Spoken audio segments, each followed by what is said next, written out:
ఒక్కసారి నమస్కారం చేస్తే చాలు ఆవిడ జ్ఞాపకం ఉంచుకుంటుంది. ఇక మళ్ళీ అడగక్కర్లేదు మనం నాకు ఇది కావాలని.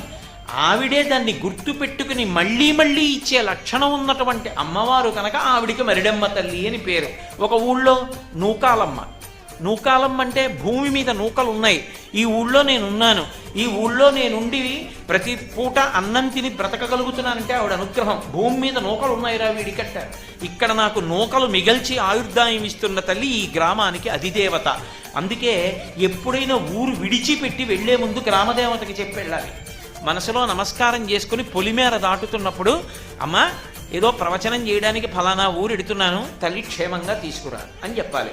మళ్ళీ పొలిమేరకు వచ్చినప్పుడు చెప్పులిప్పి ఓ నమస్కారం చేయాలి. అమ్మా నీ అనుగ్రహంతో మళ్ళీ ఊరు వచ్చాను, నాకు నూకలు మిగల్చావు తల్లి, నీకు నమస్కారం.